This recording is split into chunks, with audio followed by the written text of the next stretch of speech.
Hello viewers, আমি Priyanka চকটক English চ্যানেলে তোমাদের সবাইকে আরেকবার স্বাগত। আজকে আমি করাতে যাচ্ছি এসএসসি এসএলএসটির 9-10-এর সিলেবাসে থাকা লুসি পোয়েমস নিয়ে। তো লুসি পোয়েমসগুলো আমি লাইন ধরে ধরে বাংলা মানে বলে দেব এবং যতটুকু জানা দরকার আমাদের এক্সামের জন্য ততটুকুন আমরা জেনে রাখব। তো প্রথমত লুসি পোয়েমস পড়তে গেলে আমাদের জানতে হবে যে আমাদের সিলেবাসে কিন্তু 5খানা লুসি পোয়েমস আছে। ঠিক আছে, তো এই 5খানা লুসি পোয়েম কিন্তু কার লেখা? উইলিয়াম ওয়ার্ডসওর্থের লেখা। এবার উইলিয়াম ওয়ার্ডসওর্থ তার যে লিরিক্যাল ব্যালাডস পাবলিশড করে 1798 এজের হয়, যে এই লেখার মাধ্যমেই এটা ওয়ার্ডসওর্থ এবং কোলেরিজের লেখা, এই লেখার মাধ্যমেই রোমান্টিক এজের সূচনা হয়। ঠিক আছে, তো সেই লিরিক্যাল ব্যালাডসে কিন্তু আমরা এই লুসি পোয়েমসগুলো পাই। তো লিরিক্যাল ব্যালাডস লেখা হয় বললাম 1798, এটা ছিল ফার্স্ট এডিশন, কিন্তু এই ফার্স্ট এডিশনে কিন্তু আমরা লুসি পোয়েমসগুলোকে পাই না। এটা যখন সেকেন্ড এডিশন হয় তখন এগুলো ইনক্লুডেড হয়। তো সেকেন্ড এডিশন কবে হয়? 1800-এ কিন্তু সেকেন্ড এডিশন হয় এবং সেকেন্ড এডিশনের ভলিউম 2-তে গেলে আমরা দেখতে পাবো যে লুসি পোয়েমসগুলো আছে। তো লুসি পোয়েমসের সিকোয়েন্সগুলো কি, এটাও আমরা জেনে রাখবো, পরীক্ষায় চলেই আসতে পারে যে কোনটার পর কোনটা লুসি পোয়েমস ছিল সেকেন্ড ভলিউমে সাজানো। তো প্রথমে ছিল strange fits of passion have I known, তারপর ছিল she dwelt among untrodden ways, a slumber did my spirit seal, এবং তারপর 3 years she grew in sun and shower, এবং সবার শেষে যেটা ছিল সেটা হচ্ছে I travelled among unknown men. এবং এই সরি আমি ভুল বললাম, মানে এটা হচ্ছে এই 4খানা ছিল লিরিক্যাল ব্যালাডসে। লুসি পোয়েমসের মধ্যে আমাদের সিলেবাসে 5খানা আছে, তো তার মধ্যে 4খানা হচ্ছে লিরিক্যাল ব্যালাডসে। লিরিক্যাল ব্যালাডসে এই সিকোয়েন্সে আছে। এবার আরেকটা কবিতা আছে শেষে, সেটা হচ্ছে I travelled among unknown man. এই কবিতাটা কিন্তু আমরা লুসি পোয়েমসের সিরিজে থাকলেও এটা কিন্তু লিরিক্যাল ব্যালাডসের মধ্যে আমরা পাবো না। এটা পরবর্তীতে লেখা হয়েছিল এবং এটা কিন্তু 1801-এ লেখা হয় এবং গিয়ে 1807-এ এটা পাবলিশড হয় পোয়েমস ইন 2 ভলিউমসে। তো এটা কিন্তু লিরিক্যাল ব্যালাডসের মধ্যে ছিল না। তো এই 4খানা ছিল লিরিক্যাল ব্যালাডসে। ঠিক আছে, তো আজকে আমাদের আলোচ্য বিষয় হচ্ছে strange fits of passion have I known. এবার এই কবিতা প্রসঙ্গে আমাদের যতটুকুন কবি সম্পর্কে জানতে হয় ততটুকুন কিন্তু আমরা অবশ্যই জানব। তাহলে আমরা একটু ওয়ার্ডসওর্থ সম্পর্কে জেনে নেই। আমরা একদম বায়োগ্রাফি পড়তে যাব না, কিছুটা অংশ যেটা আমাদের কবিতার জন্য টেক্সট অনুযায়ী জানা দরকার যাতে আমাদের ব্যাপারটা বুঝতে সুবিধা হয় ততটুকুন আমি বলে দিচ্ছি। তো প্রথমত হচ্ছে জেনারেল ইন্ট্রোডাকশন দিতে গেলে যেটা বলা যায় সেটা হচ্ছে ওয়ার্ডসওর্থ হচ্ছে 1770-তে ইংল্যান্ডে জন্মগ্রহণ করে, ককারমাউথ বা কাম্বারল্যান্ডে জন্মগ্রহণ করে। ঠিক আছে, আর কিছু জিনিস জানতে হবে, সেটা হচ্ছে ওয়ার্ডসওর্থ কতদিন মানে কোন ইয়ারে ফ্রান্সে যায় এবং কোন ইয়ারে জার্মানিতে যায়, কারণ এটা কবিতার মধ্যে পরে তোমরা বুঝতে পারবে কেন বলছি। তো ফ্রান্সে থাকে 1791 থেকে 1792 অবধি এখানে থাকে। তো এটা হচ্ছে ফ্রান্স ভিজিট। ইয়ারগুলো একটু একটু নোটিস করবে, 1791, 92, আর আমাদের পাবলিশড হয়েছে লিরিক্যাল ব্যালাডস কবে? 1798, আর এই কবিতাগুলো লেখা হয়েছিল 1799। তাহলে এই ব্যাপারগুলো একটু মনে রাখবে, এটা কিন্তু 91 আর 92 বলছি ফ্রান্সে। এবার তারপর ভিজিট করে কোথায়? তো ফ্রান্সে ভিজিটের সময় কিছু ব্যাপার জেনে রাখো। তো ফ্রান্সে গিয়ে সেখানকার ফ্রেঞ্চ রেভলিউশনের সাথে কিন্তু ওয়ার্ডসওর্থ একটু জড়িয়ে পড়ে এবং তার সেই ফ্রেঞ্চ রেভলিউশনারি আইডিয়াগুলো ভালো লাগতে শুরু করে। কিন্তু পরবর্তীকালে যখন ফ্রান্স এবং ব্রিটেনের মধ্যে একটা সংঘর্ষ শুরু হয় এবং আস্তে আস্তে তাদের যে আগ্রাসন নীতি, এই ফ্রান্সের আগ্রাসন নীতি, তো তারপর সেই রেভলিউশন থেকে তার একটা বিতৃষ্ণা চলে আসে ওয়ার্ডসওর্থের, এবং সে কিন্তু সম্পূর্ণরূপে রিনাউন্স করে এই ফ্রেঞ্চ রেভলিউশনকে।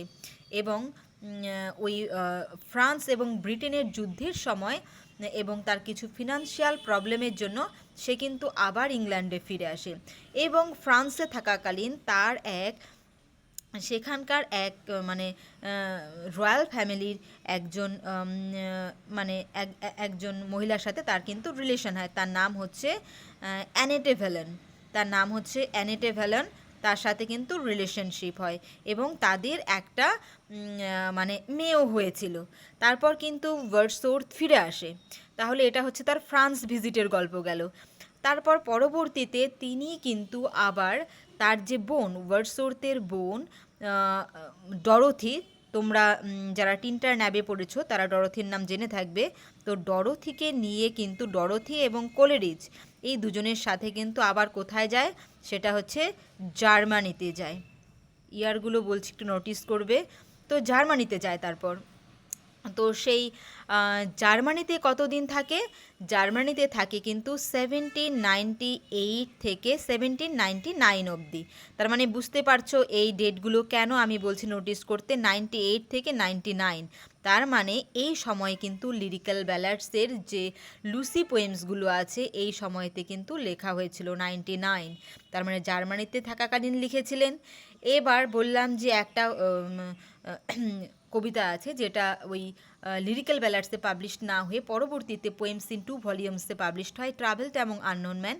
সেটা কিন্তু এই জার্মানি থেকে ফিরে এসে জার্মানিতে তার যে তিক্ত অভিজ্ঞতা হয়েছিল, তিক্ত অভিজ্ঞতা বলতে তার হোমল্যান্ডের জন্য তার যে মানে হোমল্যান্ডে ফিরে যাবার জন্য তার যে একটা ইচ্ছা, সেটা যে তার হোম সিকনেসটা, তো সেটার থেকেই কিন্তু তার লেখা সেই I travelled among unknown man. তাহলে বুঝতে পারছো জার্মানিতে থাকাকালীন বাকি লুসি পোয়েমসগুলো লেখা হয়েছিল এবং সেখান থেকে ফিরে এসে সেই তিক্ত অভিজ্ঞতার উপর I travelled among unknown man লেখা হয়েছিল। এই জন্য বললাম এই ইয়ারগুলোর দিকে নজর দিবে। অনেক বইতে লেখা থাকে যে এই লেখাগুলো লিখেছিল লুসি পোয়েমসের, তখন তিনি ফ্রান্সে ছিলেন বা জার্মানিতে ছিলেন। তাহলে ইয়ারগুলো বুঝতে পারলে তারা জার্মানিতে ছিলেন, কিন্তু ফ্রান্সে কিন্তু তিনি ছিলেন 1791 থেকে 92 অবধি। পরবর্তীতে যখন তার মানে চাইল্ডহুড ফ্রেন্ড ছিল উইলিয়াম ওয়ার্ডসওয়ার্থের চাইল্ডহুড ফ্রেন্ড, তার নাম ছিল ম্যারি হাচিনসন। তার সাথে কিন্তু ছোটোবেলা থেকেই তার মানে ফ্যামিলির দিক থেকে তার কিন্তু বন্ধুত্ব ছিল। তো পরবর্তীতে যখন তিনি সেই ফ্রান্স থেকে ফিরে আসেন, অ্যানেটে ভ্যালেনের সাথে তার কিন্তু আর মানে অনেক বছর দেখা হয় না, কিন্তু সে তাদের ফিনান্সিয়ালি ওই অ্যানেটে ভ্যালেন এবং তার যে মেয়ে হয়েছিল একজন, তাকে কিন্তু ফিনান্সিয়াল দিক থেকে হেল্প করেছিলেন। কিন্তু তার দেখা হয় না দীর্ঘ অনেক দিন পর। তারপর 1802-তে গিয়ে ডরোথিকে নিয়ে অ্যানেটে ভ্যালেনের সাথে দেখা করতে যায় এবং ম্যারি হাচিনসনকে যে বিয়ে করবে সেটাও জানাতে যায়। ঠিক আছে, এই কথাগুলো বলছি কারণ আছে এই টেক্সটের সাথে এগুলো রিলেটেড। ঠিক আছে, তাহলে আমাদের ব্যাপারটা ক্লিয়ার হলো, কার সাথে রিলেশনশিপে ছিল, কাকে বিয়ে করেছিল এবং মানে কোথায় কখন গিয়েছিল, এগুলো ক্লিয়ার হলো। এবার যাচ্ছি আমরা কবিতাতে। এবার কবিতাতে আমরা পড়ব কি লুসিকে নিয়ে লেখা এই কবিতাগুলো। প্রথমে কি আছে, strange fits of passion have I known. তো প্রথমত লুসিকে, তাহলে লুসিকে নিয়ে যে লিখেছে উইলিয়াম ওয়ার্ডসওয়ার্থের, আমরা দেখলাম তার মিস্ট্রেস বলো বা তার ওয়াইফ কারো নামের সাথে মিল নেই লুসির, তাহলে লুসিটাকে, তো এটা নিয়ে কিন্তু মানে একটা ক্লিয়ার কাট কোথাও কোনো কিছু পাওয়া যায়নি যে লুসিকে। অনেকে বলছে এটা একটা ফিকশিয়াস ক্যারেক্টার, অনেকে মনে করছে যে এটা অ্যানেটে ভ্যালেনকে নিয়ে লেখা, অনেকে ভাবছে। আবার অনেকে মনে করছে যে এটা কিন্তু হচ্ছে প্যাগি হাচিনসন, মানে ম্যারি হাচিনসনকে যে বিয়ে করেছিল তার বোন প্যাগি হাচিনসনকে নিয়ে লেখা, কারণ তিনি নাকি তাকেও বিয়ে করতে চেয়েছিল পরবর্তীতে। তো এরকম কিছু কথা আমরা জানতে পারি, কিন্তু কোথাও প্রপারলি লেখা নেই যেটা অ্যানেটে ভ্যালেন বা ম্যারি হাচিনসন বা প্যাগি হাচিনসন, কোনো কিছুই কিন্তু ক্লিয়ারলি লেখা নেই। তো এটাকে ফিকশিয়াস ক্যারেক্টার ধরেই আমরা পড়তে থাকবো। তো এবার আমরা প্রথমে যাচ্ছি কিসে, আমরা যাচ্ছি strange fits of passion have I known. Direct আমরা এবার লাইন বাই লাইন অ্যানালাইসিসে চলে যাব। Strange fits of passion have I known. তো এখানে আমরা প্রথমেই একটা জিনিস লক্ষ্য করছি যে এখানে যে স্ট্রাকচারটা দেওয়া আছে, তো সেটা কিন্তু নর্মালি যে গ্রামাটিক্যাল স্ট্রাকচার হয় সেটা কিন্তু উল্টো করা আছে। তো এটা কি ইনভার্সন বলা যেতে পারে, বা এটাকে হাইপার বেটন বলা যেতে পারে, তাই না? এটা কি ইনভার্সন বা হাইপার বেটন বলা যেতে পারে। তো এখানে দেখো সাবজেক্টটা পরের দিকে আছে, মানে অবজেক্টটা আগে চলে গেছে, তো এটা হাইপার বেটন। তো কি বলতে চেয়েছে, যে strange fits of passion have I known. Strange মানে কি? স্ট্রেঞ্জ মানে হচ্ছে অদ্ভুত। ফিটস মানে হচ্ছে মানে কোনো এক আবেগের হঠাৎ বহিঃপ্রকাশ। অফ প্যাশন মানে এখানে বলতে চাইছে কোনো আবেগ। হ্যাভ আই নোন, এবার এখানে নোন বলতে কিন্তু বোঝাতে চেয়েছে এক্সপিরিয়েন্সড অর ফেল্ড। তাহলে কবি বলেছেন যে আই হ্যাভ নোন, আমি অনুভব করেছি বা আমি এক্সপিরিয়েন্সড করেছি, আমি অনুভব করেছি হঠাৎ এক অদ্ভুত আবেগের বহিঃপ্রকাশ। And I will dare to tell, and এবং আই উইল ডেয়ার আমি সাহস করব, টু টেল বলতে, but in the lover's ear কিন্তু একজন প্রেমিকের কানে অ্যালোন কেবলমাত্র। তার what once to me befell, যেটা ওয়ান্স একদা, টু মি বিফেল আমার মধ্যে ঘটেছিল। তাহলে পুরো স্ট্যান্ডাটার মানে কি দাঁড়াচ্ছে, মানে আমি অনুভব করেছিলাম এক অদ্ভুত আবেগের বহিঃপ্রকাশ, এবং এবং যেটা আমি বলবো, যেটা আমি মানে সাহস করে বলবো একজন প্রেমিকের কানে কেবলমাত্র, যেটা আমার সাথে ঘটেছিল। When she loved I looked every day, I loved looked every day fresh as a rose in June. When যখন, সে, আই লাভড আমি ভালোবাসতাম, লুকড দেখতে লাগতো, এভরিডে প্রতিদিন, ফ্রেশ সতেজ, অ্যাজ আ রোজ মানে গোলাপের মতো, ইন জুন জুনের বা জুন মাসের। I to her cottage bent my way, আমি তার কুটিরের দিকে, বেন্ট মাই ওয়ে মানে টার্নড মাই ওয়ে বা আমার মানে আমি তার রাস্তার দিকে আমার আমি টার্ন নিলাম। Beneath an evening moon, beneath মানে মানে নিচে বা বিলো, অ্যান ইভিনিং মুন একটি সন্ধ্যাকালীন চাঁদের। তাহলে কি স্ট্যান্ডার্ডের মানে দাঁড়াচ্ছে, হোয়েন যখন, শি এখানে দেখো জিরো রিলেটিভ আছে একটা, আমরা এখানে জিরো রিলেটিভ দেখতে পাচ্ছি, শি আই দুটো পরপর আছে, মানে তার মানে শি হুম আই লাভড, তাই না? তাহলে কি বলতে চাইছে, when she I love looked every day, যখন সে যাকে আমি ভালোবাসতাম, লুকড দেখতে লাগতো, প্রতিদিন, সতেজ বা তাজা জুন মাসের গোলাপের মতো। আমি তার রাস্তার দিকে মানে আমি তার কুটিরের দিকে আমার রাস্তাটাকে ঘোরালাম একটি মানে সন্ধ্যাকালীন চাঁদের তলদেশ দিয়ে। ঠিক আছে, বুঝতে পারলে? এবার যাচ্ছে, আমি কিন্তু একদম অ্যাকিউরেট মিনিংগুলো বাংলাতে বলতে যাচ্ছি। Upon the moon I fixed my I all over the widely. Upon the moon চাঁদের ওপর, আই আমি, ফিক্সড স্থির করলাম, মাই আই আমার চোখ, all over the widely, all over the widely মানে সমস্ত তৃণভূমি জুড়ে, উইথ কোয়েকেনিং পেস, উইথ কোয়েকেনিং মানে দ্রুত গতিতে, পেস মানে পদক্ষেপ বলতে পারো, তার মানে খুব দ্রুত পদক্ষেপে, মাই হর্স আমার ঘোড়া, ড্রিউ নাই মানে কাছে নিয়ে গেল, নাই মানে নিয়ার, ড্রিউ মানে নিয়ে গেল কাছে, দোস পাথ সেই রাস্তাগুলো, সো ডিয়ার টু মি মানে এখানেও জিরো রিলেটিভ আছে একটা, those path that so dear to me সেই সব রাস্তাগুলোর যেটা আমার কাছে খুব প্রিয়। তো কি বলেছে, I upon the moon I fixed my I, চাঁদের দিকে আমার দৃষ্টি স্থির করলাম, এবং সমস্ত তৃণভূমি জুড়ে যখন আমি চললাম, তখন আমার দৃষ্টি কিন্তু ছিল ওই চাঁদের উপর, আর আমার ঘোড়ার মানে পদক্ষেপগুলো ছিল কিন্তু খুব মানে দ্রুত গতিতে পদক্ষেপ করে আমাকে কিন্তু মানে সেই রাস্তাগুলোর কাছে নিয়ে যাচ্ছিল, যেটা ছিল আমার খুব প্রিয়। তো রাস্তাগুলো কেন প্রিয় ছিল, কেননা এই রাস্তাটাই কিন্তু তাকে নিয়ে যাবে লুসির কুটিরের কাছে, তাই রাস্তাগুলো কিন্তু ছিল তার কাছে খুব প্রিয়। And now we reached the orchard plot. And এবং নাও এখন আমরা বলতে কারা কারা, আমি এবং আমার ঘোড়া, মানে উইলিয়াম ওয়ার্ডসওয়ার্থ এবং তার ঘোড়ার কথা বলেছে।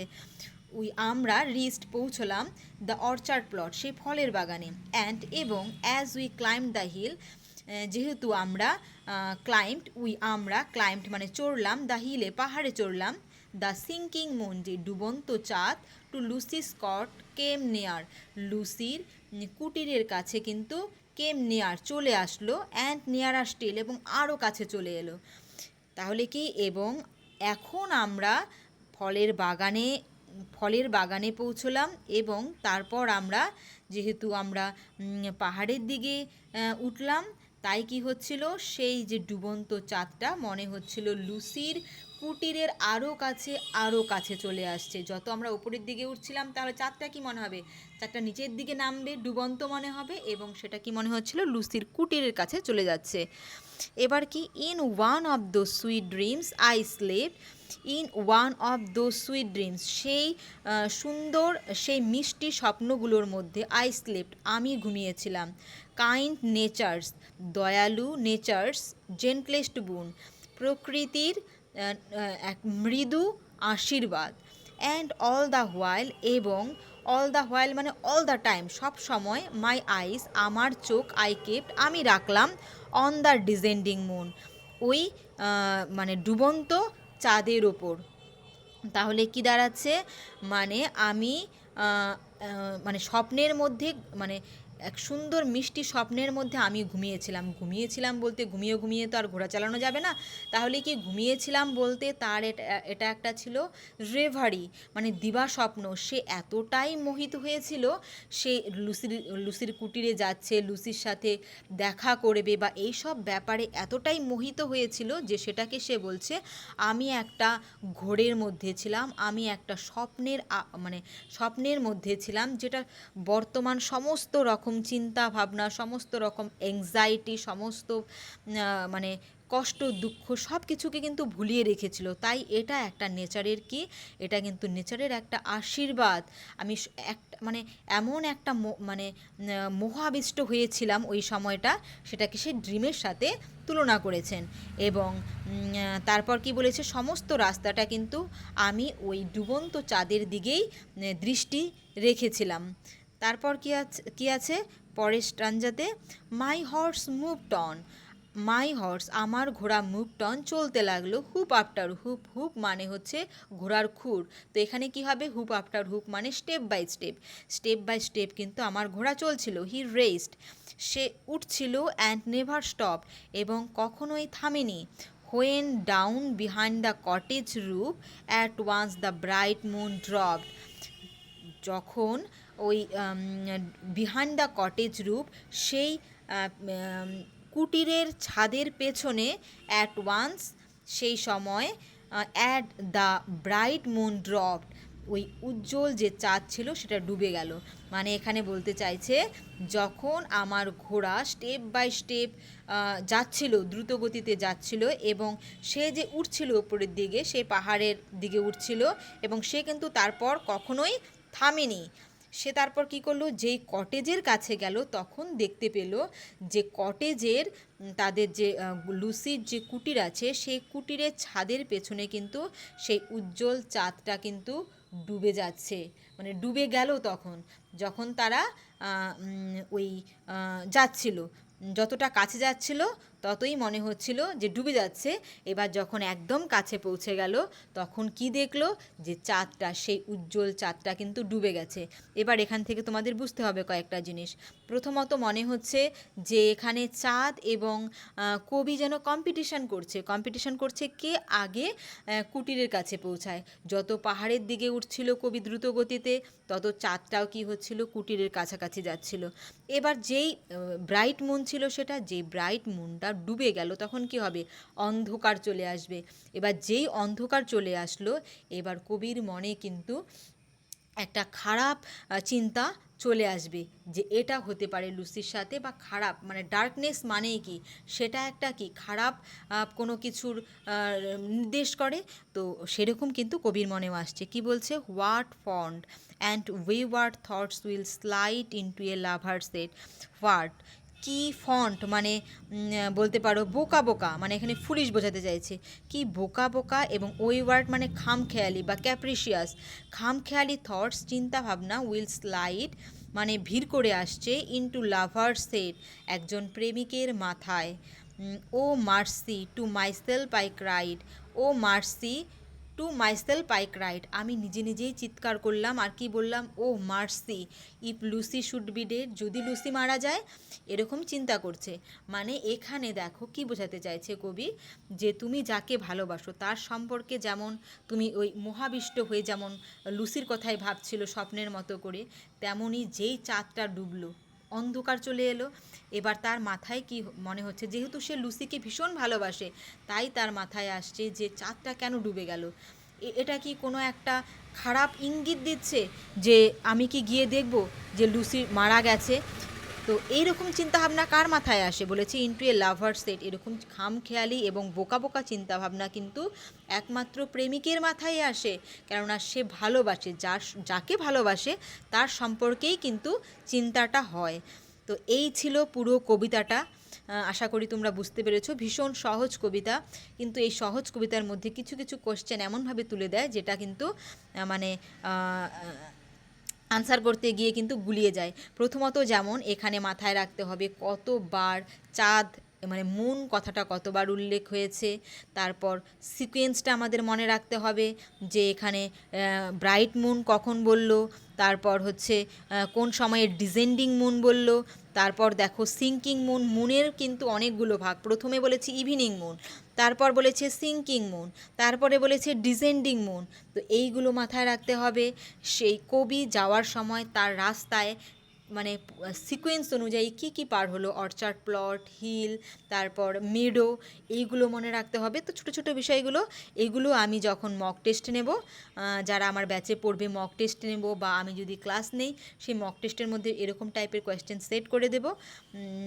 তো আশা করি তোমাদের ভিডিওটি কাজে লাগবে। কেমন লাগলো অবশ্যই তোমরা জানাবে, কেননা তোমাদের যদি ভালো লাগে তবেই কিন্তু আমি পরবর্তী ভিডিও করার সাহস দেখাতে পারবো। তো তোমরা অবশ্যই কমেন্ট করে সেটা কিন্তু আমাকে জানাবে। আর যারা এখনও চ্যানেলটিকে সাবস্ক্রাইব করোনি, তারা এসএসসি এসএলএসটির সমস্ত খবর এবং সমস্ত টেক্সট পাওয়ার জন্য কিন্তু টেক্সটের অ্যানালাইসিস বলো বা কোয়েশ্চেন আনসার বা গ্রামার বলো, এগুলো জানার জন্য কিন্তু অবশ্যই সাবস্ক্রাইব করে রাখবে। Thank you for watching, tata by.